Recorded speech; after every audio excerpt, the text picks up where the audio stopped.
And we will also press the international community to move to a higher level of ambition for 2050. At the moment, the ambition is to reduce emissions by 60%. We are asking our Climate Change Committee to look at 80%. I believe that is the sort of ambition all of us need, and I hope every country in the European Union will support us. Robert Gidwell. Thank you, Mr. Speaker. This is a can of beef from a ration pack issued to the Yorkshire Regiment in Afghanistan, where I recently had the privilege of meeting with many of them. On the base of the tin, it reads "Produce of Argentina." Does the Prime Minister agree with me that our troops deserve the best, which in this case means either British or even Scottish beef? We continue to look at how we can improve procurement. I will take what he says and look at it with the Chief of the Defence Staff and others. It is very important that we do the best by our forces, and we will do so. Gunnar McTaggart. A strong economy has meant fewer unemployed young people in Slough, but many of them don't have the skills to compete for the work that's available. I'm glad about the announcement of extra apprenticeships that the Prime Minister made, but can he do more to ensure that employers commit to high-quality work-based training for young people so that they can compete for well-paid work? Mr. Speaker, I had the privilege of visiting my honourable friend's constituency when we launched the New Deal to give young people and adults new opportunities for employment. And I still hope that there would be all-party support for the maintenance of the New Deal. As far as adults learners are concerned, she is absolutely right. We need to do more to persuade employers, particularly small businesses, to train their workforces. That's why we've introduced Train to Gain. That's why we're giving every adult under 25 the right to train up to A-levels, even if they've missed the first chance at school. And that's why all adults of whatever age are given the chance to train to basic level 2. So we are doing more than ever to train people for what is a new economy where we're going to need the skills for them. Jeffrey M. Donaldson. Thank you, Mr. Speaker. Does the Prime Minister agree with me that it would be entirely wrong to devolve policing and justice powers to the Northern Ireland Assembly whilst the IRA Army Council remains in place? Mr. Speaker, I understand that he has chaired the Northern Ireland Assembly Committee on these matters. The committee reported yesterday, I gather, and debated on these issues. It agreed to forward its report to the Secretary of State. I know there are both decisions that are being recommended from that committee and controversial issues. I think the best thing is that discussions take place on these issues, and we see how we can resolve them. Jimmy Reid. Thank you, Mr. Speaker. My right honourable friend, the Prime Minister, has seen for himself the devastation which flooding causes in homes, communities and in families as well. The government set aside millions of pounds for assisting areas suffering from flooding, but this isn't just a matter of natural weather events, it's also a matter of failing infrastructure in many parts of the country. Can he tell me how people in my constituency, whether they be local authorities or businesses, can access those monies set aside by government? I'm grateful to my honourable friend who has taken a very big interest in these matters. The expenditure on this area has risen. In fact, it has doubled in the last 10 years. We will raise expenditure further because it is absolutely vital that we have the investment in flood and against coastal erosion risk, and we will spend £800 million on this by 2011. Liam Stewart. Thank you, Mr. Speaker. The official inquiry into the foot and mouth outbreak at Pirbright has found direct ministerial responsibility. Can the Prime Minister tell the House how ministers are to be held to account and when there will be a full and proper animal tracing process put in place? I don't accept his interpretation of that report at all. What actually the report says is that the action taken by the government was immediate and instant and was the right thing to do.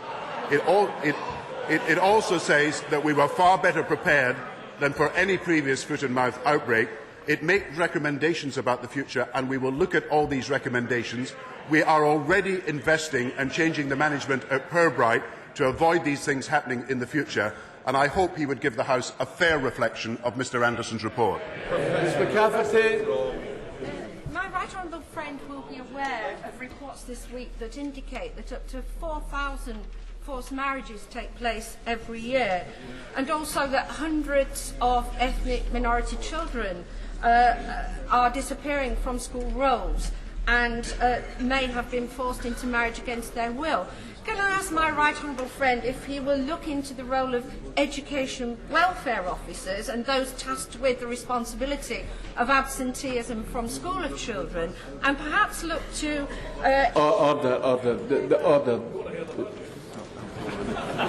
Mr. Speaker, she raises a very important issue about the 3,000 young women who are victims of forced marriages and perhaps many more. The Home Office and the Foreign Office set up a joint unit in 2005 and it is handling 5,000 inquiries a year. All the matters she raised will be looked at very carefully. This is not something that is tolerable, and we must do everything we can to support those who are victims of these forced marriages. Order.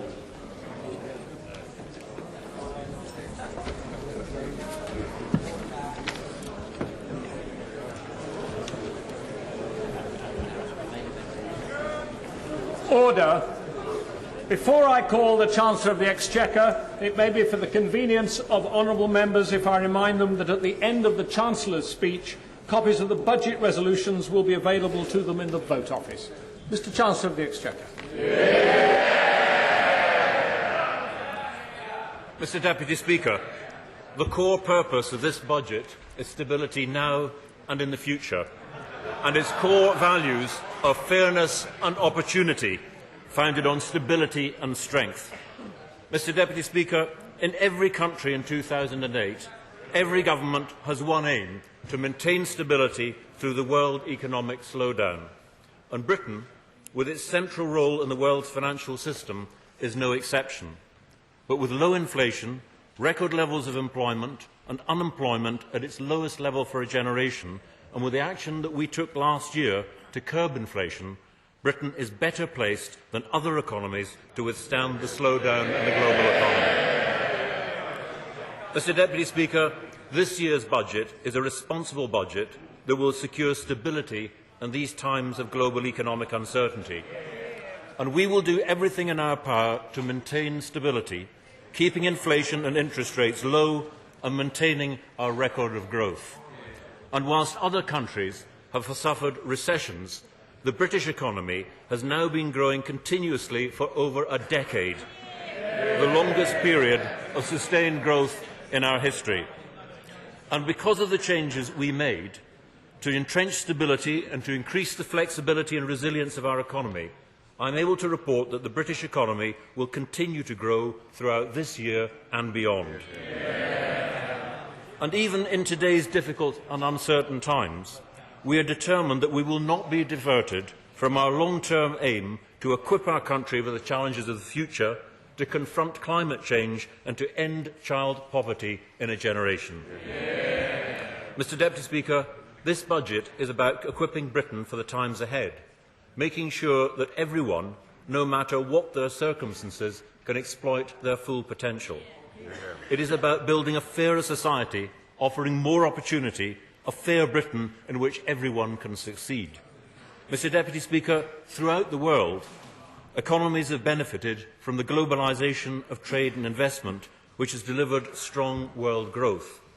Here in Britain, our openness, our global reach, our history of scientific invention and creative success make us uniquely placed to succeed in the global economy. But with the benefits of globalisation, we see too how problems in one part of the world can quickly spread to another. Turbulence in global financial markets, which started in the American mortgage market, have affected all economies from the United States to Asia as well as Europe. We have seen significant disruption across many credit markets, with a number of them barely functioning at all. And since the turn of the year, global stock markets have been affected. And, Mr. Deputy Speaker, this poses a major risk to the world economy. And so we welcome yesterday's commitment by the world central banks, including the Bank of England, to address these concerns. Here, the action we took last autumn to support Northern Rock and protect depositors and savers mean that despite seeing the worst period of financial disruption for a generation, we have maintained confidence and stability in the banking system. Mr. Deputy Speaker, between the early 1970s and the mid-1990s, the UK was one of the least stable economies in the G7. Mr. Deputy Speaker, today we are the most stable. In the past, our economy suffered from high unemployment and high inflation, but today unemployment is lower than in Germany, France and in Italy. And, Mr. Deputy Speaker, welfare reform makes work pay and encourages people off benefits. Our strengthened competition regime has increased the flexibility of product and labour markets backed by fair employment laws. So the reforms that we've made since 1997, independence of the Bank of England, tough fiscal rules mean that Britain is now more resilient and more prepared to deal with future shocks. And, Mr. Deputy Speaker, it is better equipped to meet the challenges of rapid global change. We are developing new strengths in the industry of the future. The creative industries account for 7% of our economy now. Pharmaceuticals account for a quarter of the UK's research and development. Ours is the only major industrial economy to see an increasing share of trade in global services, from 7% a decade ago to 8.25% today. In the knowledge-intensive services, the UK is second only to the United States. High-tech manufacturing has grown by 30% in the last 10 years. And driven by improved productivity, the UK's GDP per head, the average income for every man, woman and child, has gone from the lowest amongst the group of 7 leading industrial economies in the early 1990s to being second only to the United States last year. Mr. Deputy Speaker, right across the world, countries have lowered their forecasts for growth in the coming year. In Japan, growth is forecast to be 1.4%, in the euro area and in the United States it's 1.6%, and in Canada 1.8%. And even in the fastest growing markets, China, India and Brazil, which have enjoyed record growth in recent years, it's expected to slow. And despite the slowdown in the world economy in 2007, the British economy grew by 3%, the fastest growth of any major economy. So, Mr. Deputy Speaker, this year, my forecast is that as growth in the world economy slows further, growth in the British economy will be between 1.75% and 2.25% in 2008, but faster than Japan, the United States and the euro area. I expect growth to shift towards companies and exports, with growth rising to 2.25% to 2.75% in 2009 and 2.5% to 3% by 2010. So, Mr. Deputy Speaker, my forecast shows that the UK economy will continue to grow throughout this period of global uncertainty, a view supported by the Bank of England, the International Monetary Fund and the Organisation for Economic Cooperation and Development. Mr. Deputy Speaker, in the past, inflation has overshadowed many budgets. From the 1970s to the early 1990s, the British economy suffered through the failure of successive governments to deliver economic stability. Mr. Deputy Speaker, we have seen recent increases in world food, fuel and energy prices. And the reforms that we've made since 1997 mean that we can be confident about the inflation outlook.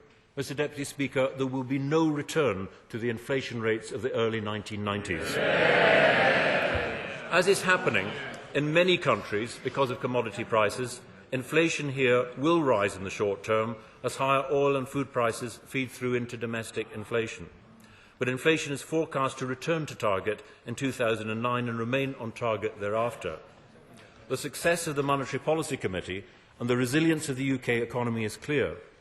Energy prices have tripled since 2002, but over this period, inflation has averaged just 2% and growth has averaged 2.75%. So, to provide certainty and to build on this foundation of stability, I am today writing to the Governor of the Bank of England to reaffirm that the inflation target for the Monetary Policy Committee remains 2% on a CPI basis, which will entrench our commitment to low inflation. And the discipline we have shown on pay in the public sector will support the Bank of England in maintaining low and stable inflation. And the reforms that we've made, this hard-won stability means that whereas in previous decades the UK economy suffered more than any other economy in the face of global economic downturns, we enter this period of uncertainty better placed than any other major economy. And for that reason, Mr. Deputy Speaker, I will continue to reject proposals for a £10 billion programme of unfunded tax and spending commitments which would put that stability at risk. Mr. Deputy Speaker, our fiscal policy like our monetary policy, is designed to support stability. It is founded on tough fiscal rules, underpinned by the Code for Fiscal Stability, and forecast on the basis of cautious assumptions which are audited by the independent National Audit Office. Our fiscal rules to keep debt low and stable, and to borrow only for investment over the economic cycle and deliver public finances in the medium term. They protect public investment. They allow fiscal policy to support monetary policy at the right time to support economic stability and growth. Over the past 10 years, at all times, we've taken the necessary action to meet our fiscal rules. And the disciplines we've imposed mean that borrowing is much lower than it was before 1997, and so too is debt. Between 1979 and 1997, borrowing was 3.4% of national income.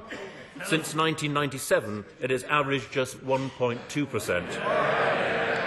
And, Mr. Deputy Speaker, debt, which at the start of the economic cycle in 1997 was 43.3%, has now fallen to 36.6% of GDP.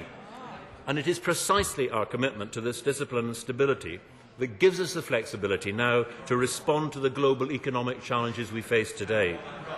Mr. Deputy Speaker, given the fundamental strength of our public finances, it is right to allow fiscal policy to support monetary policy over the period ahead, helping to maintain stability in the face of global downturn. Mr. Deputy Speaker, for environmental reasons, we will increase fuel duty by ½ per litre in real terms from 2010. But fuel duty is due to rise again in April. But because I want to support the economy now and help businesses and families, I will postpone that increase until October. Mr. Deputy Speaker, I can tell the House that our budget projection for the current budget balance in 2008 will come in as forecast, and our projection for net borrowing at £36 billion is £1.4 billion lower than I forecast at the time of the pre-budget report. Debt this year is also forecast to be lower than the pre-budget report at 37.1%. And as a result of the decisions in this and recent budgets that come into effect this year, including a reduction in the main rate of income tax from 22 to 20 pence, fiscal policy is able to support real support for the economy this year. This is a responsible approach with the disciplines of our fiscal rules that will help entrench the resilience of the UK economy. So, Mr. Deputy Speaker, borrowing next year, which peaked at 7.8% of national income by 1993, that's equivalent to £110 billion today, next year will rise to £43 billion, some 2.9% of national income, less than at its peak and less than the average level of borrowing between 1979 and 1997. And, Mr. Speaker, Deputy Speaker, because of the decisions taken in this budget, it will fall to 2.5%, then 2%, then 1.6% and then 1.3% by 2012-13, supporting stability and resilience in the economy. That is £38 billion and then £32 billion, 27 and then £23 billion by 2012-13. And, Mr. Deputy Speaker, even taking into account the turbulence of the financial markets and the support we are providing to the economy now, the current balance in this year is in line with my forecast at the pre-budget report at -8.8 billion. Next year it will be -10, then -4 before returning to a surplus in 2010 of £4 billion, then £11 billion, then £18 billion by 2012, forecast to meet the golden rule over the economic cycle. And so, Mr. Deputy Speaker, the budget shows that we are meeting our first fiscal rule and the golden rule with a current budget in surplus over the economic cycle. Mr. Deputy Speaker, in the previous two cycles, the then government failed to meet the golden rule. In the cycle between 1986 to 1997, they failed by a margin of £240 billion. And in the cycle from 1997 to 1986, by £140 billion. Mr. Deputy Speaker, in the past, the then government borrowed to fund the immediate pressures of the day with no long-term return for the taxpayer. It's vital that today our fiscal discipline means that over the cycle we borrow only to invest. Vital investment in schools, in transport and hospitals has been protected and it's been increased. So whereas in 1996 and 97, public sector net investment was £5.4 billion, over the forecast period it is set to rise further from £33 billion next year to £37 billion in 2010, the highest in 3 decades. Mr. Deputy Speaker, borrowing for investment within the fiscal rules means it will meet our second fiscal rule, the sustainable investment rule, in each year and over the cycle. This year, debt will be lower than the United States, lower than the euro area and lower than Japan. Debt levels are forecast to be 38.5, 39.4, 39.8, 39.7 and then 39.3 of GDP by 2012 and 13, every year lower than in 1997. Mr. Deputy Speaker, in the 18 years between 1979 and 1997, investment increased by only 20% in cash terms and reached a low of 0.3% as a share of national income. But I can tell the House, by 2011, investment will have increased by 500% since 1997 and will have trebled as a share of national income. Mr. Deputy Speaker, by 2011, we will have seen the longest sustained expansion of investment in public services since 1945. It is an achievement that we can be rightly proud of, and we remain committed to continuing investment in these public services. And building on the platform of stability provided by the fiscal rules, successive spending reviews have delivered sustained increases in spending, addressing the backlog and underinvestment in public services. Mr. Deputy Speaker, public spending grew by 3.6% a year in real terms between 1997 and 2007. And following the comprehensive spending review last October, public spending in the coming 3 years will grow by 2.2%, building on past increases and underpinned by stretching value-for-money reforms. In 10 years, spending on health has almost doubled, spending on education is up by 58%, and as a result, waiting lists are down, school standards are up, transport spending now 90% higher, with more people using public transport than ever before.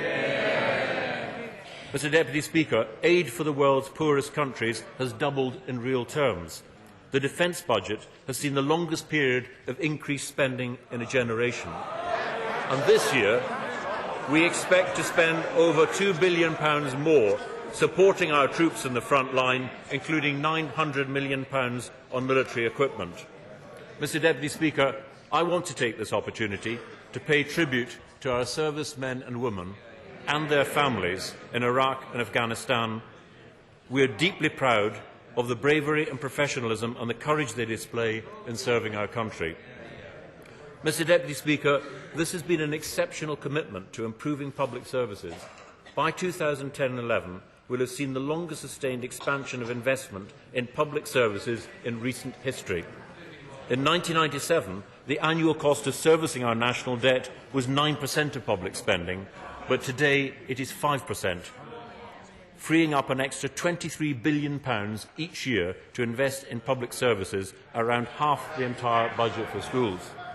In the early 1990s, Mr. Speaker, as much as 3/4 of all new public spending went on debt and social security costs. The figure today is just a third of that, allowing us to target spending where it's needed. We have turned welfare into work and borrowing into wealth creation, and it's essential that we continue to help everyone who can get into work to do so. So, Mr. Deputy Speaker, we will bring forward further proposals to reform housing benefit to ensure that work pays. From April 2010, all long-term recipients of incapacity benefit will attend work capability assessments, helping them into work. And these reforms will continue to free up resources for investment. And it's right, like any other organisation, that the public sector is as efficient as possible and that it delivers value for money. Over the past year, public sector employment has fallen. At the same time, private sector employment has grown strongly, leading to record levels of employment, which underlines again the resilience of the British economy. Mr. Deputy Speaker, all departments have now published plans which will deliver another £30 billion in savings each year from 2010. All of these savings will be reinvested in services. and will examine all major spending areas to identify where further reform could be made to deliver better value for money and maintain improvement in the public services. Mr Deputy Speaker, the Prime Minister has made clear that spending must be matched by reform. Reform remains vital. It's not optional, it is essential, it is common sense. And since 1997, we have responded to people's expectations for better public services after decades of underinvestment and neglect.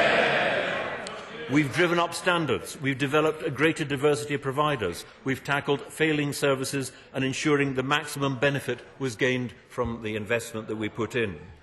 10 years ago, there were 600 schools in which less than a quarter of pupils gained at least 5 good GCSEs.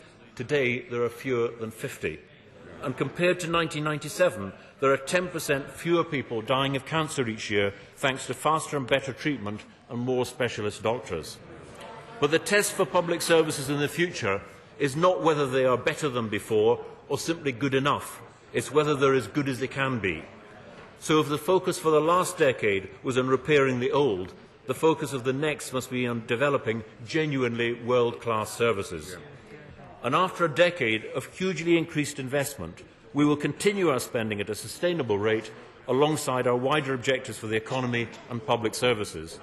So this budget therefore confirms the spending plan set out in last year's spending review and makes an assumption for continuing real growth in public spending after 2011 at a rate of 1.9% a year, which will allow departmental resources to continue to grow broadly at the same rate for the next 3 years. Now, Mr Deputy Speaker, I want to return to the steps that I believe are necessary to equip this country for the future. And there is no greater moral imperative than to make sure that every child has the highest aspiration and ambition and the best possible opportunity to go as far as they can have the talent to go. Not some children, but every child in this country. If we are to build a fairer future for our children, then we must eradicate child poverty in Britain. Between 1979 and 1997, the number of children living in poverty doubled. Since then, Mr Deputy Speaker, I can report that 600,000 fewer children live in relative poverty, and we have halved the number of children living in absolute poverty. We've set ourselves an ambitious target to eradicate child poverty by 2020 and to halve it by 2010. And today, I want to do more to deliver that ambition. So I'll help families escape permanently this cycle of deprivation that has blighted too many lives. Central to this is helping more parents into work.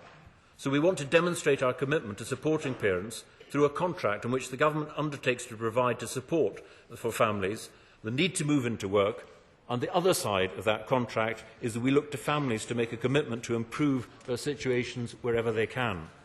From October 2009, we will change the rules for housing and council tax benefit so that parents are better off in work than on benefit. And as a result, a family with one child on the lowest income will gain up to £17 a week. And, Mr Deputy Speaker, this measure alone will lift 150,000 more children out of poverty. And I can do more to help all children of hard-working families. In 1997, child benefit for the first child was just £11 a week. I can tell the House that from April 2009, I will increase child benefit for the first child to £20 a week, a year earlier than planned. And I will also increase by £50 a year, above inflation, the child element of the child tax credit for families on low and middle income from April next year. And that means that a family with 2 children earning up to £28,000 a year will be over £130 a year better off. And, Mr Speaker, to make further progress, we will spend a further £125 million over the next 3 years, targeting help to those that need it most and where the challenges are the hardest, and developing new approaches that help families in the long term. And taken together, these measures mean that even at a time when we need to take difficult decisions, we are investing a further £765 million next year, then a further £950 million the following year to take 250,000 more children out of poverty. Mr Deputy Speaker, today I am publishing an analysis on what further steps we intend to take to eradicate child poverty. and I believe that further action is also now needed to help vulnerable groups deal with rising energy prices. We want to see the 5 million customers on prepayment meters given a fairer deal, and energy companies increase their support to vulnerable customers. We will work with the companies to take forward further action on a voluntary and on a statutory basis to underpin this as necessary, and we will legislate when it is necessary to do so. Energy companies currently spend around £50 million a year on social tariffs. I want to see this rising to at least £150 million a year in the period ahead. So, Mr Deputy Speaker, we are committed to helping people who need the help most. We are also committed to encouraging more people to save. There are now over 17 million people with individual savings accounts, and from this April we are increasing the annual individual saving account investment limit to £7,200, while the amount that could be held in cash will rise to £3,600. And parents have now opened over 2.4 million child trust fund accounts, saving more for their children's future. But we can go further. So I could also announce that the Government will launch the Savings Gateway nationally, with the first accounts available from 2010. And by contributing to these accounts, we will offer incentives to save up to 8 million more people on low incomes. Mr Deputy Speaker, ending child poverty, encouraging saving, raising an ambition and providing greater opportunity, that is the objective of this budget. Mr Deputy Speaker, for business, my budget provides continuing stability and certainty and introduces new opportunities for entrepreneurs and also maintains the 3 critical factors contributing to the strength of the UK's business environment, ensuring that we remain one of the best places in the world to do business. We will continue to promote open and competitive markets, including by removing barriers to trade across the world through bilateral and multilateral trade negotiations, including the conclusion of the Doha Development Agenda. Mr Deputy Speaker, our goal is and will continue to be to maintain the most competitive corporation tax of any major economy.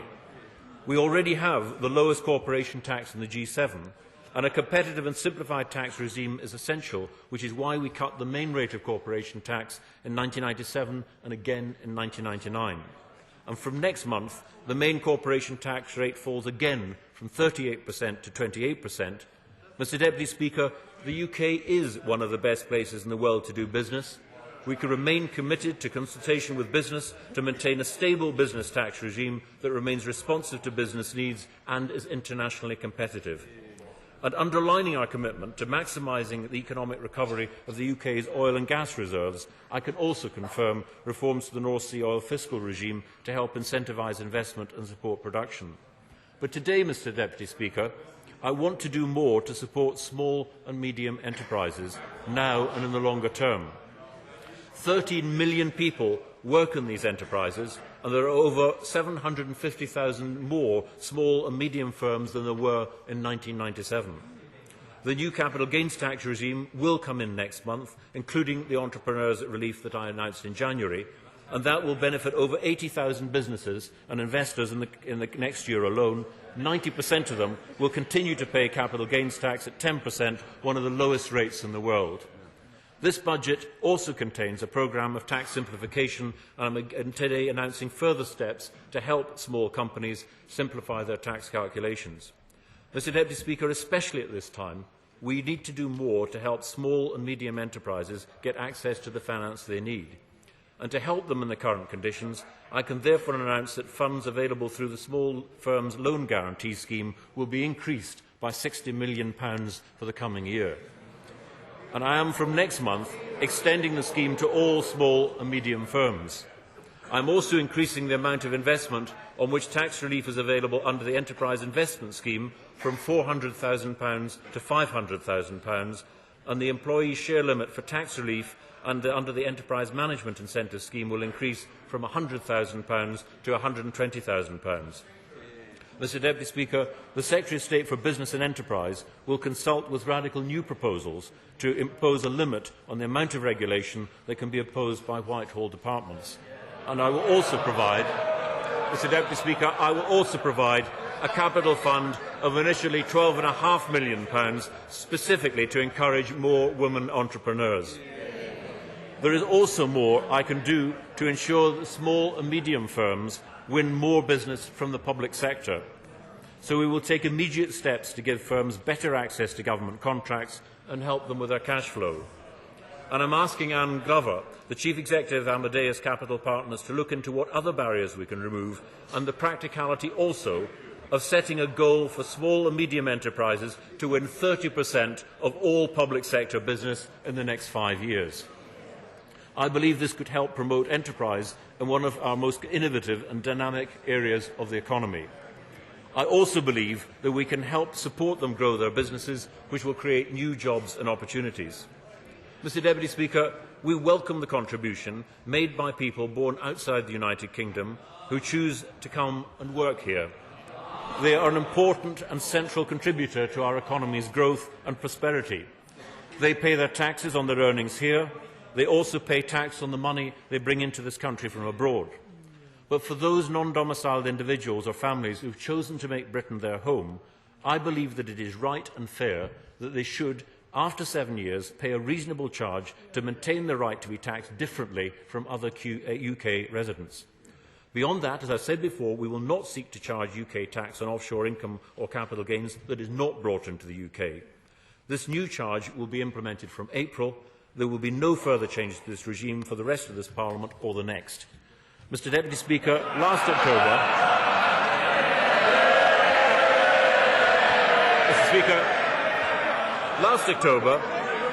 I said that I would also consider a scheme which claimed to raise an additional £2.8 billion from people who are non-domiciled.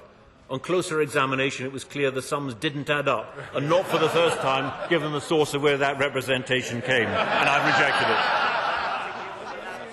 We will continue, though, to be vigilant against tax avoidance, and we are publishing today further measures to ensure fairness for all taxpayers. Mr. Deputy Speaker, if we are to compete in the future, it's essential to do even more to drive up standards in education and improve skills. An increase in spending on education has benefited children right across the United Kingdom.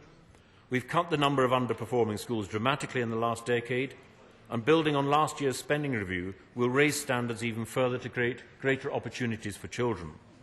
And so the Secretary of State for Children, Schools and Families will be investing £200 million to bring forward by a year to 2011 the government's aim for no schools to have fewer than 30% of its pupils achieving 5 A-star to C GCSEs, including English and Maths. We'll also extend the successful London Challenge model to enable the best head teachers to turn around low-performing schools, to create new trusts and federations around successful schools in areas of the greatest need, as well as driving forward a faster expansion of our academies programme. As a result, by 2011, we will ensure that every school is an improving school, meeting the standards that we have met. And I can announce today that we will commit £10 million over the next 5 years, which, alongside contributions to the Wellcome Trust and the private sector, will create a £30 million Enthused Science Fund, which will give every science teacher in secondary and further education access to high-quality professional development, helping improve science on offer in today's schools. And, Mr. Deputy Speaker, to improve skills, the spending review last year increased the amount of money for adult training, and extra funding will enable nearly 3 million adults to gain new high-level skills by 2011. And today I can also announce an extra £60 million over the next 3 years to provide new opportunities for people to gain the skills they need to enter the labour market and to remain in and progress through work. And that includes additional apprenticeships with leading employers to help tackle skill gaps and shortages. Mr. Deputy Speaker, by 2010 we will be spending over £6 billion a year in supporting British science and innovation. And tomorrow, the Secretary of State for Innovation, Universities and Skills will publish the Science and Innovation White Paper, which will include proposals for a further education innovation fund to help it support business and develop their innovative potential. Mr. Deputy Speaker, if we are to compete in the future, not only do we have to have the best business environment and higher skills levels, we also need good transport links to make up for decades of underinvestment. In the last 10 years, we have doubled the amount of money that we spend, £7 billion on transport, £7 billion on the West Coast Main Line to cut journey times, and public transport usage is at a 25-year high. Mr Deputy Speaker, last November, following the government's investment of £6 billion, we saw the completion of the Channel Tunnel rail link and the opening of the St Pancras International Station, and this week Terminal 5 opens at Heathrow.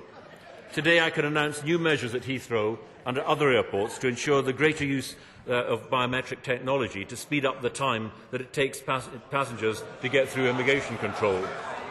The government is also funding for Crossrail is now secure, and this will support economic growth not just in London but in the whole of the United Kingdom by adding an estimated £20 billion to national income. And that will help London retain its position as the world's pre-eminent international financial centre. Mr Deputy Speaker, we are spending more on public transport, and we also need to spend more to reduce congestion and improve transport links. If we are to remain competitive over the next 20 to 30 years, we need to take more radical steps to reduce congestion on our roads. We do need more capacity on the roads, but we can't build our way out of all the problems we face. Last week, the Secretary of State for Transport announced further measures to ease congestion. In addition, she has made available funding to develop local schemes to tackle congestion in the short term. In the longer term, though, road pricing could reduce congestion in the future, as well as helping our wider environmental obligations. So I am setting aside new funding to develop national road pricing, inviting tenders to test road pricing technology with the results expected next year. Mr Deputy Speaker, just as we need good transport links, we also need to make sure that we need more housing to meet the rising demand for homes, as well as to support our growing economy. Since 1997, as a result of historically low mortgage rates, we have seen 1.5 million more homeowners. And already we have helped 95,000 families into new homes through shared ownership and shared equity schemes, and we will now spend £8 billion more on new, affordable and social housing over the next 3 years. This will enable the Housing Corporation to develop 70,000 new affordable homes each year in 3 years' time. But I want to go further. From this April, key workers, such as teachers and nurses, the first-time buyers, will be able to borrow money from new shared equity schemes. Up until now, these were only available to people who could afford three-quarters of the price of their new home, and I am now extending the scheme to help those able to afford half of the price of their new home. I can also announce that from today, stamp duty on shared ownership homes will not be required until buyers own 80% of the equity in their home. Mr Deputy Speaker, it is precisely at this time we need to do more to promote longer-term stability for homeowners and mortgage earners. Already, the reforms we have introduced have created much greater stability with consistently low mortgage rates for homeowners. However, the uncertainty in the financial markets is having an impact on mortgage lenders here in the UK. So I want to take measures that will keep mortgage rates low and stable. In 2006, 30% of mortgages agreed in the UK, that's £100 billion of lending, were funded through the secondary funding markets. Current conditions in these mortgage markets are extremely difficult because of the financial turbulence in global markets. In some countries, these markets are closed. It is, however, imperative that lenders have access to stable and low-cost funding so that mortgage rates can come down as soon as possible. So we want to bring together investors and lenders with the Treasury, the Bank and the FSA to find market-led solutions to strengthen these funding markets further. And, Mr Deputy Speaker, I also want more people to have the choice of a long-term fixed mortgage. These protect borrowers from risks and allow them the flexibility to move and to get a new mortgage if rates go down. Today, however, most people in the UK have short-term fixed-rate mortgages for 2 or 3 years, leaving them exposed to interest rate rises when their mortgage deal ends. It is not the case in other countries, like Denmark, for example, where the majority of homeowners take out long-term fixed-rate mortgages. I want to see more flexible and affordable long-term fixed-rate mortgages for 10, 20 or 25 years, and I am today publishing the findings of a review of housing finance in the UK. These conclusions show that long-term fixed-rate mortgages can reduce some of the risks of taking out a mortgage, especially for first-time buyers and lower-income families. And it will help more people get on and stay on the housing ladder. So I want to seek views on how we can deliver, drawing on international experience, the right framework for the UK to achieve long-term fixed-rate mortgages, and I'll report back in the pre-budget report. Mr Deputy Speaker, the best way to improve long-term affordability and stability is to build more houses, which is why we are committed to building more homes by 2020. So I can announce that in addition to the 40,000 already under construction, we have, through the review of public sector land, identified sites for 70,000 more houses. Mr Deputy Speaker, we are determined to take decisions now for the long-term future of our country, helping to improve affordability, supporting long-term stability for homeowners and meeting the needs of future generations. And our greatest obligation to the future must be to tackle climate change. Britain has been at the forefront of international action. We are one of the few countries to meet our Kyoto target. We are working with other countries, following agreement in Bali last year, to agree tougher global goals after 2012. And the UK will use our £800 million Environment Fund to work with the United States and Japan and other countries, as well as the World Bank, to fund clean technologies in developing countries with adaptation for climate change. We are already the leading financial centre for carbon markets, and we are also working with California and other American states to build these markets and strengthen partnerships. We need to do more, and we need to do it now, though. Few doubt the science. The need to take action is urgent. The effects, if we do not, will be catastrophic. Recognising this threat, we are the first government anywhere in the world to introduce legal targets compelling us to take action to cut carbon emissions. We have established a target to reduce emissions by at least 60% by 2050, but I believe that we should go further. That's why we've asked the Climate Change Committee to advise us whether, as part of an international commitment, we should raise our target not to 60% but to 80%. And if we are serious, Mr Deputy Speaker, about reaching demanding targets, then every government, every department in government, every single public sector body, every business, every one of us needs to play our part. And to ensure carbon reduction is a central part of our economic objectives, I can tell the House that the first carbon budgets to 2022 will be announced alongside the budget next year. Long-term growth must be sustainable. There are huge opportunities there too for businesses, and there could be over 1 million jobs in our environmental industries within the next 2 decades. Meeting these long-term challenges will require us to make substantial reductions in emissions across the economy, in energy supply and transport, and in our business and our homes. But I believe there are 3 key steps that we can take now. Firstly, working within Europe, we have helped build the emissions trading scheme to curb the amount of carbon produced by generators and large industrial users. The scheme imposes a cap on the amount of carbon companies can generate. Companies get allocations for credits to help them adapt. But if we want to encourage investment in low-carbon technology, in energy renewables and nuclear, for example, and we want to make the industry more carbon efficient, we need to go further.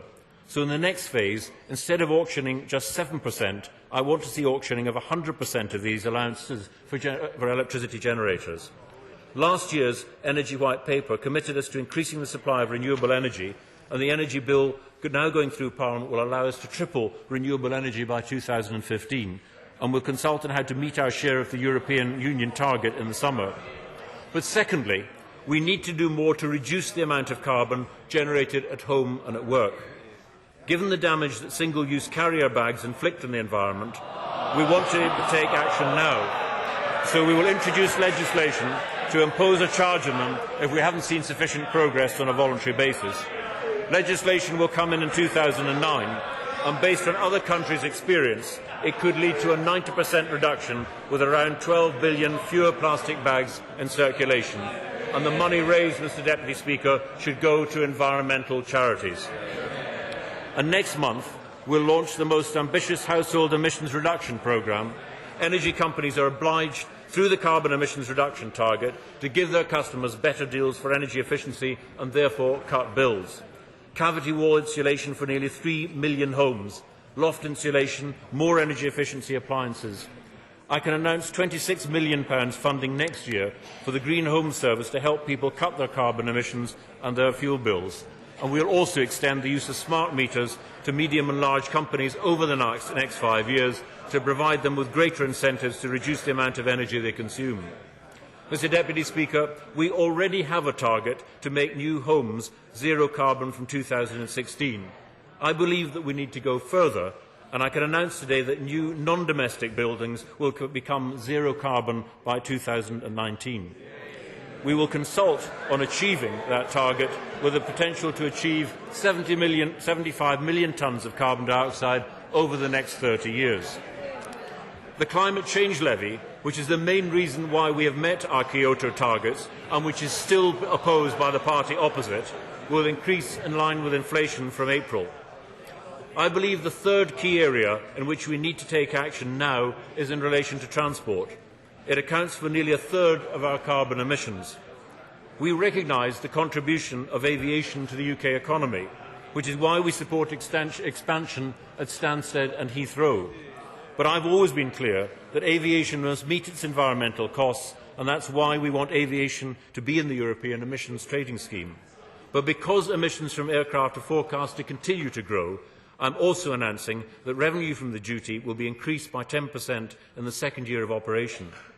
But Britain's 30 million cars, vans and lorries together account for 22% of total carbon emissions. Over the last 20 years, new cars have become 50% more efficient, and new technology will bring further improvement. Today, I am publishing Professor Julia King's review of low-carbon cars, in which she examined new technologies which could help cut carbon emissions further. Professor King has found that simply by switching to the cleanest cars on offer, motorists could save 25% of their fuel costs. She also found that manufacturers needed to be encouraged to bring new technology to the market. I am asking the European Commission today to set a tighter target which reduces the carbon emissions from 130 grams per kilometre to 100 grams per kilometre by 2020. But I believe, Mr Deputy Speaker, that the road tax system should do more to support the use of more carbon efficient and less costly cars. It will continue to reduce the average carbon dioxide levels in new cars.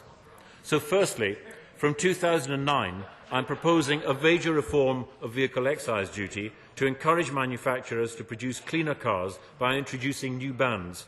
There will be an incentive to encourage drivers to choose the least polluting car. And as a second stage, for new cars from 2010, there will be a new first-year rate based on carbon dioxide emissions of the car. Cars that emit less than the proposed 130 grams European standard of carbon dioxide emissions will pay no car tax at all in the first year. But a higher rate, first-year rate, will be introduced on the most polluting cars. Cutting taxes for those who cut carbon emissions, but it is right that if people choose to buy a more polluting car, they should pay more in the first year to reflect the environmental cost. Mr Deputy Speaker, these changes will provide a real incentive both to manufacturers and to motorists. We must encourage sustainable biofuels. Therefore, the biofuel duty differential will be replaced by the renewable transport fuel obligation. I am also reforming capital allowances for business cars to increase the incentive to move to more lower-emitting cars. Mr Deputy Speaker, today is No Smoking Day, and from 6 o'clock tonight, the duty on tobacco will rise, adding 11 pence to the price of a packet of 20 cigarettes and 4 pence to the price of 5 cigars. To help people stop smoking, we are continuing the 5% reduced rate of VAT on smoking cessation products beyond 30th of June this year. Mr Deputy Speaker, as incomes have risen, alcohol has become more affordable. In 1997, the average bottle of wine bought in a supermarket was £4.45 in today's prices. If you go into a supermarket today, the average bottle of wine will cost about £4. So from midnight on Sunday, alcohol duty will increase by 6% above the rate of inflation, beer will rise by 4 pence a pint, cider by 3 pence a litre, wine by 14 pence a bottle, and spirits by 55 pence a bottle, and those duties will increase by 2% above the rate of inflation in each of the next 4 years.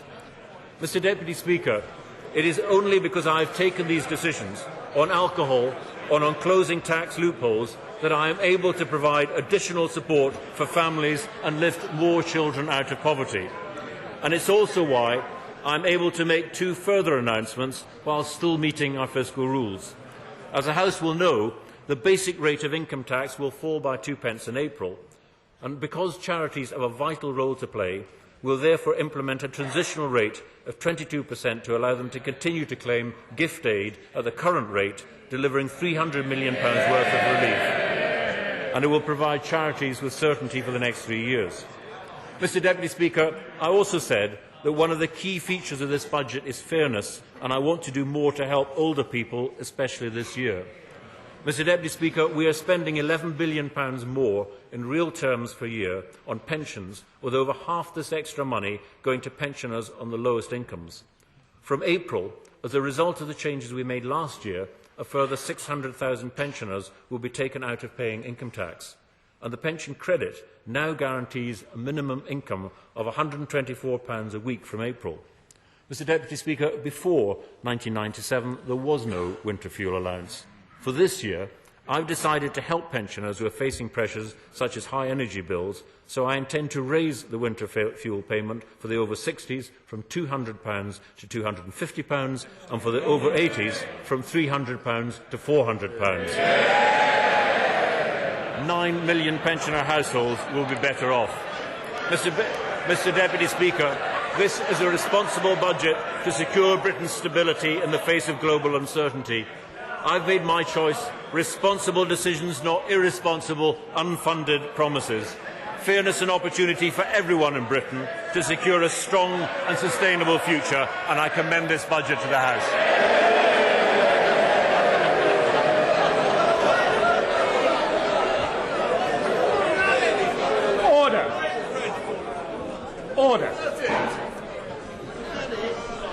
Order. Under Standing Order number 51, the first motion, entitled Provisional Collection of Taxes, must be decided without debate. Will the Chancellor of the Exchequer please move formally? The question is that, pursuant to Section 5 of the Provisional Collection of Taxes Act 1968, provisional statutory effect should be given to the following motions. A. Rates of duty on alcoholic liquor, motion number 8. B. Rates of tobacco products duty, motion number 9. C. Rates of vehicle excise duty, motion number 13. D. Amusement machine licence duty, motion number 18. And alternative property finance, motion number 55. As many as that opinion say aye. Aye. The contrary, no. I think the ayes have it. The ayes have it. I shall now call upon the Chancellor of the Exchequer to move the motion entitled Amendment of the Law, and it is on that motion that the debate will take place today and on the succeeding days. The remaining motions will be put at the end of the budget debate next week. Will the Chancellor please move the Amendment of the Law motion? The question is that it is expedient to amend the law with respect to the national debt and the public revenue, and to make further provision in connection with finance. But this resolution does not extend to the making of any amendment with respect to value-added tax, so as to provide A, for zero rating or exempting a supply, acquisition or importation, B, for refunding an amount of tax, C, for any relief other than a relief that, 1, so far as it is applicable to goods, applies to goods of every description, and 2, so far as it is applicable to services, applies to services of every description. Mr. David Cameron. Thank you, Mr. Deputy Speaker. It is not difficult to see what is wrong with this budget. It is not just that it was, on the whole, a dire list of reviews and re-announcements delivered with all the excitement of someone reading out a telephone directory, although that didn't help. But people watching this budget for the last hour will conclude that the Chancellor and the Prime Minister live in an entirely different world from everybody else. For people, every time they refinance their mortgage, it's costing them more. Every time they fill up their car, they are paying more. Every time they shop, food bills are higher. And yet every time they get a tax bill, they are paying more. There was no recognition of that in this budget. The cost of living is going up, and Labour is making it worse. Everybody, Mr. Deputy Speaker, has now learnt the cost of living under Labour. And everybody listening to this budget will have noticed something else. This government and this Prime Minister took all of the credit when the global economy was growing. But now there are difficulties. They will not take any of the blame. Here are just some of the things that they wouldn't tell us in the budget. He boasted about trade, but he didn't tell us the current account deficit is set to rise to a record £72 billion. That was on page 165 of the Red Book. He told us about investment, but he didn't tell us that the rate of growth of business investment is slumping by 2/3. That's on page 163 of the Red Book. He talked about debt as a share of GDP and boasted about his rules, but if you include Northern Rock, debt as a share of GDP is 43.8%, busting his fiscal rules. But, Mr. Deputy Speaker, the Chancellor made one central claim at the heart of his budget. He told us that Britain is well prepared for economic slowdown. And I have to tell him he is absolutely wrong. As this country enters troubled times, it could hardly be worse prepared. We have the highest tax burden in our history. We have the so what, says the Minister for Children. I have to tell him. I know he wants to be Chancellor so badly it hurts. And I have to tell him another budget like the one we've just heard and he won't have to wait for very long. We have got the highest budget deficit in Western Europe. And today the Chancellor told us that borrowing would be up by £20 billion over the next 4 years. Those are truly dreadful figures. A £7 billion increase in the next year alone. And we have the highest interest rates in the G7. That means that on top of high taxes, homeowners and businesses have a higher interest rate burden too. And today, for the second time in his very short period as Chancellor, he downgraded his growth forecast once again. Not that he could bring himself to use that word. So high debt, high interest rates, high taxes, and now lower growth. Those are the facts that this budget cannot hide.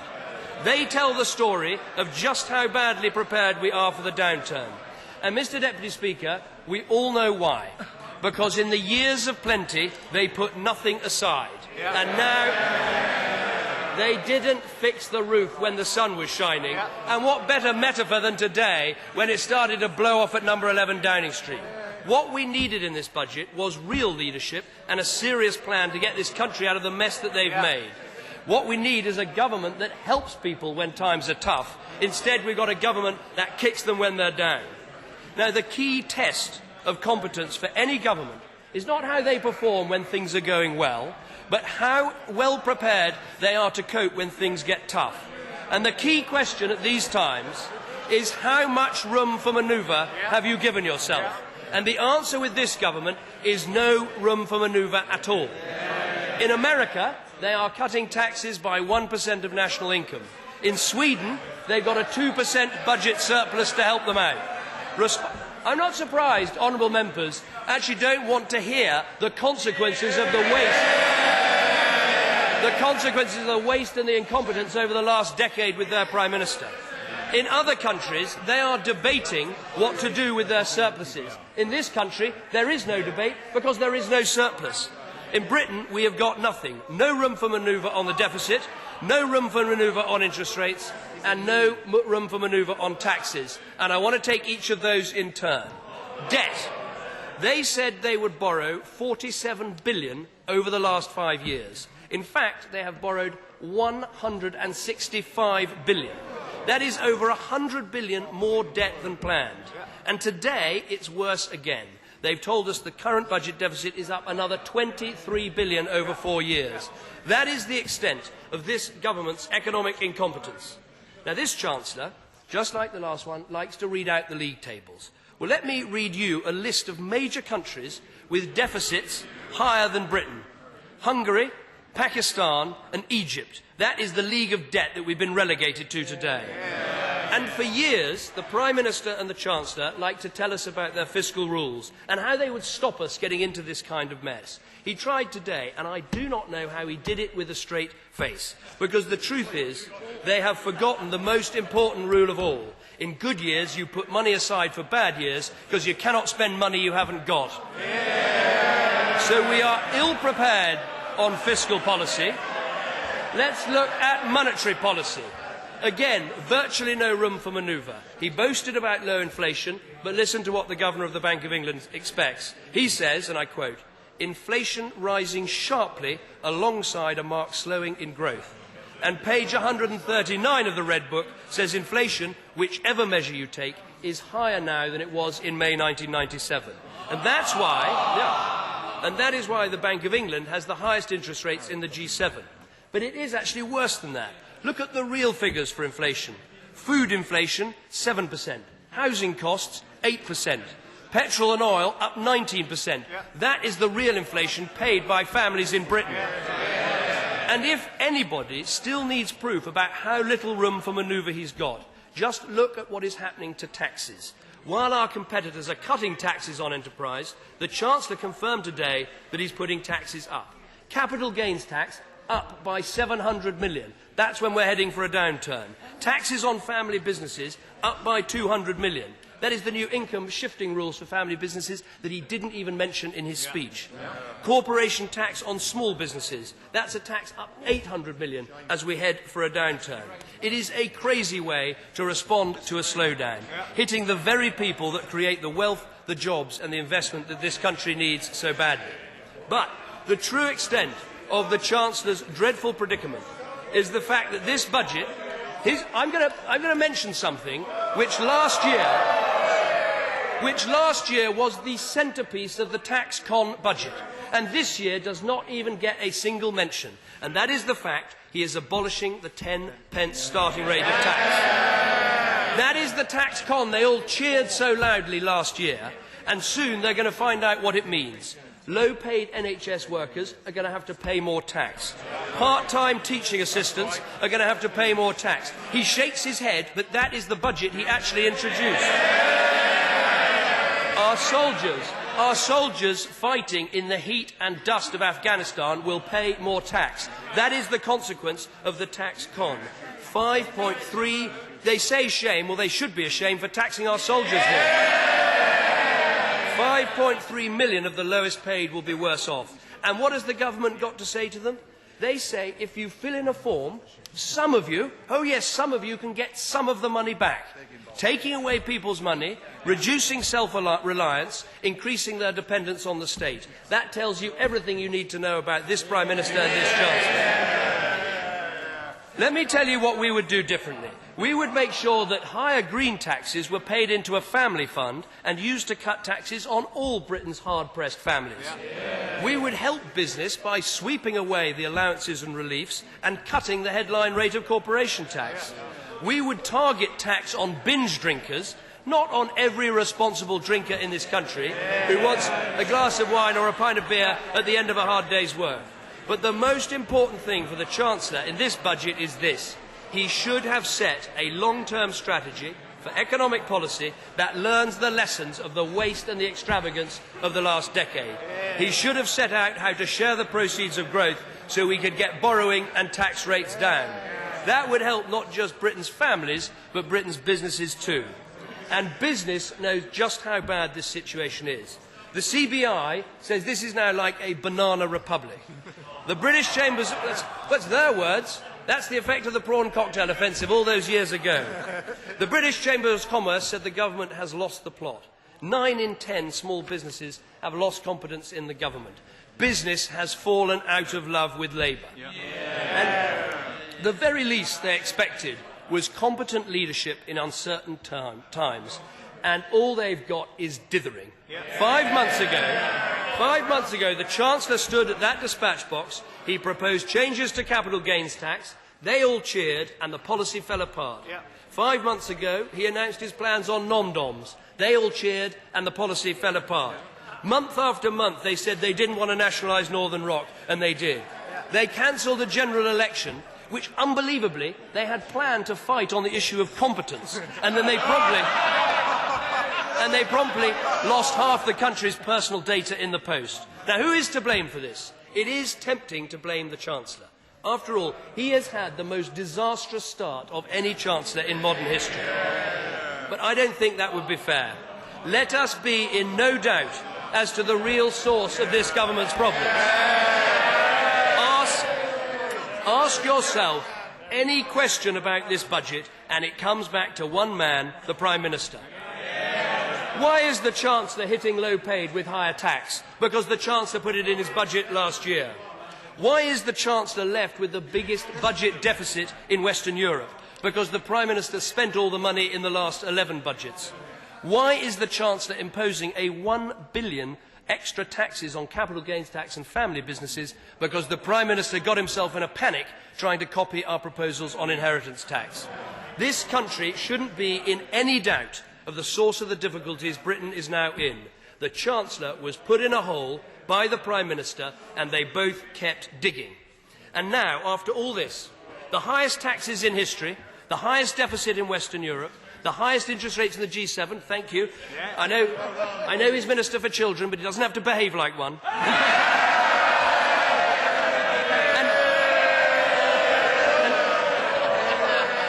And they are asking us to trust them to get the country out of this mess. They just don't get it. The City may be having a credit crunch, but this government has a credibility crunch. The Treasury has run out of money, and they have left Britain running on empty. All over this country, people are asking, I'm paying more tax, so why is my post office closing? I'm paying more tax, so why is my maternity unit closing? I'm paying more tax, so what do I see? So much waste, so much incompetence. And the answer is sitting there opposite. Never has so much money been raised in taxes spent and wasted. Never again should we be so unprepared for a world downturn. Never again should there be so little room for manoeuvre when things get tough. This budget shows the whole country the cost of living under Labour, and everyone will conclude that the Prime Minister who got us into this mess cannot possibly be the person to get us out of it.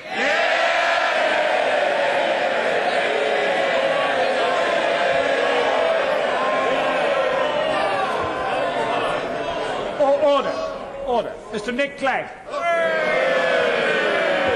Mr. Deputy Speaker, during this government's previous 10 budgets, I'm told that the Prime Minister Blair didn't know what the proposals would be in the budget until Chancellor Brown got up on his feet in the chamber. This time we've got exactly the other way round. The Chancellor is the Prime Minister's creature, struggling to clear up a mess left by his boss under instruction from number 10. What we have seen today is an act of political ventriloquism. I'd like to compliment the Prime Minister. I watched him very closely. His lips barely moved all the while the Chancellor was speaking. Mr. Speaker, this budget has, of course, inevitably brought a lot of bad news. It's also massively over-egged and exaggerated any good news. Why, for instance, did the Chancellor not admit in his statement that the winter fuel allowance increases are a one-off?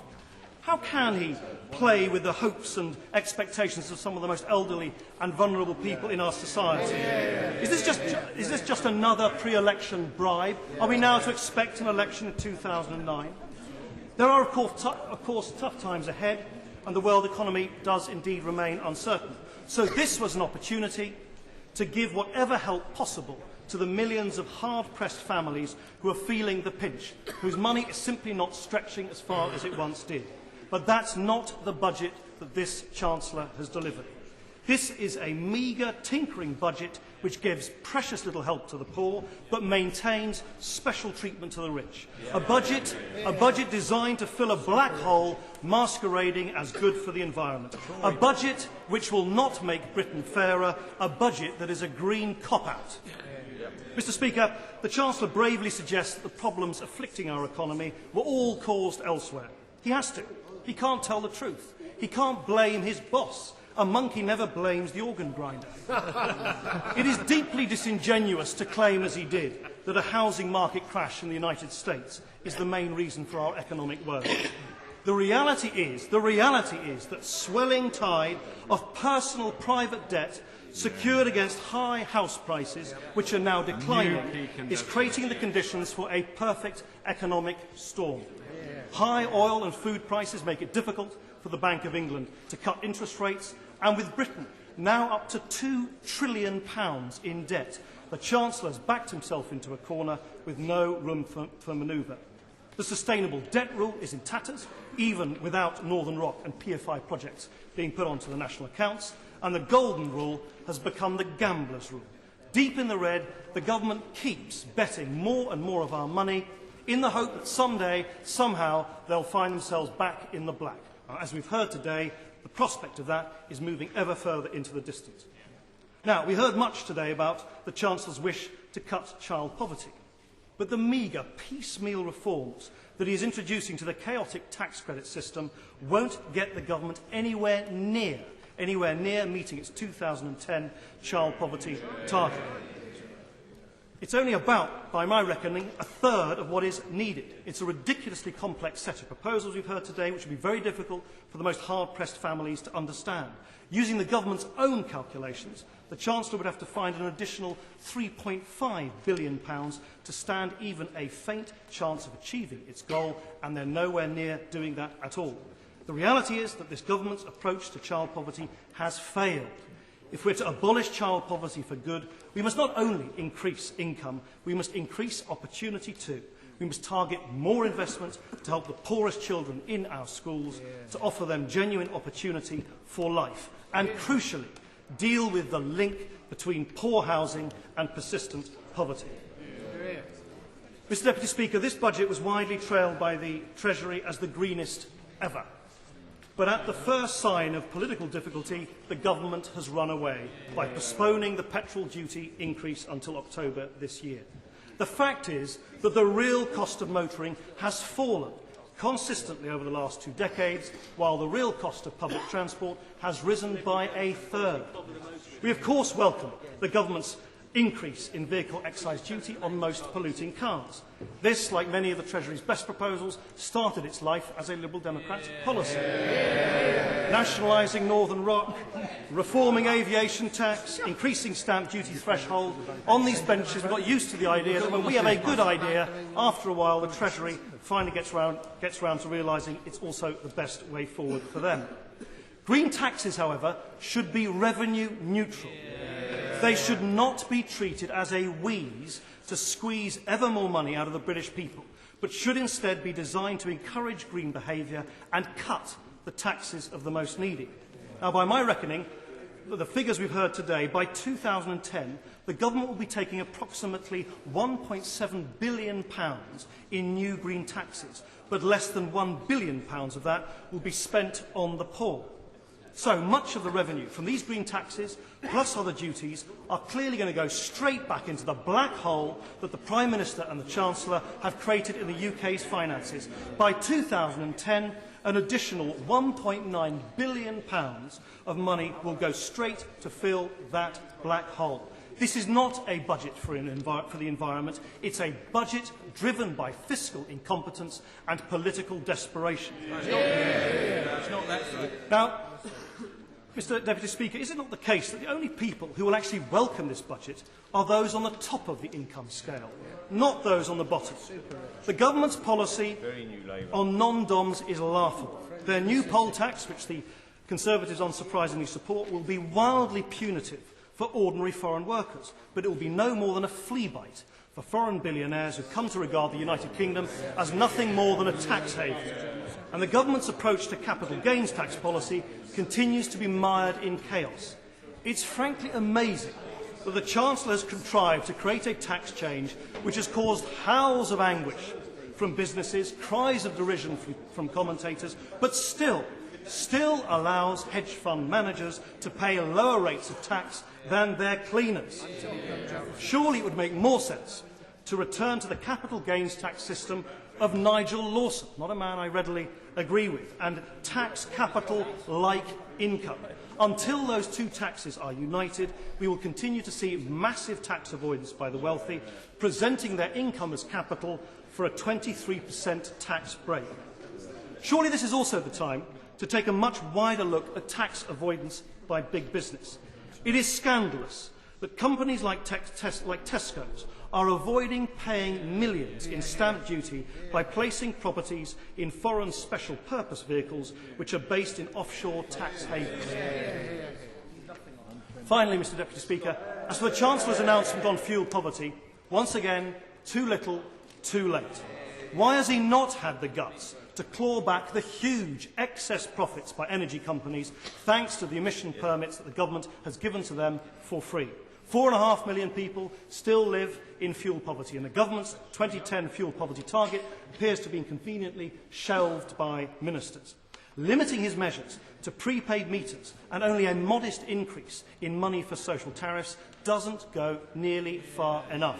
Surely this is the time to compel all energy companies to introduce real, fair social tariffs for all vulnerable people, not just those on prepaid meters. So this budget gives no real help to families struggling with higher food bills, higher energy bills and higher debt repayments.